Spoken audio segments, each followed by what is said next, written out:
Narito po ulit ang update natin 25. Sa ngayon po ay nananatili na walang anumang banta ng sama ng panahon. Sa loob at labas ng ating area of responsibility, easterlies pa rin o yung mainit na hangin na mula sa Pacific Ocean ang umiihip po ngayon sa malaking bahagi ng ating bansa. Meron pong intertropical convergence zone na nag-i-extend dyan sa may south of Mindanao. Ito po ay breeding ground ng mga sama ng panahon na nakakabuo po yan ng mga sirkulasyon dahil sa lubungan niya ng dalawang magkaibang hangin na mula sa northern at southern hemisphere at gaya ninyong napapansin ay nakakabuo na po ng sirkulasyon dyan po sa may south of Mindanao pero hindi naman po yan nakitaan na maging bagyo. At sa ating long range forecast, wala pa rin naman pong bagyo na namamataan na tatawid sa ating kalupaan for the next 5 to 7 days pero hindi pa rin inaalis ang posibilidad na maaari na may mabuo na isang sama ng panahon sa susunod na mga araw sa silangan ng ating bansa at ang development niyan ang ating babantayan. At sa lagay ng ating panahon, ngayong madaling araw ay maayos ang panahon sa malaking bahagi ng ating bansa pero may chance pa rin ng mga isolated rains sa ilang bahagi ng Palawan, Romblon, Davao Oriental, Sarangani, Zamboanga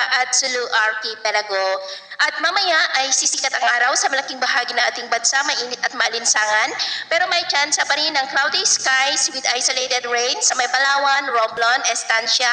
Sulu Archipelago, Zamboanga, Sarangani at Davao Oriental. At mamayang hapon, may chance pa rin ng cloudy skies with isolated rain sa ilang bahagi ng Cordillera, La Union, Mindoro Provinces, Palawan, Antique at Bacolod, maging sa ilang bahagi ng Samar Provinces, Sulu Archipelago, Zamboanga Peninsula, Lanao Provinces, Sorsogon at Davao Region.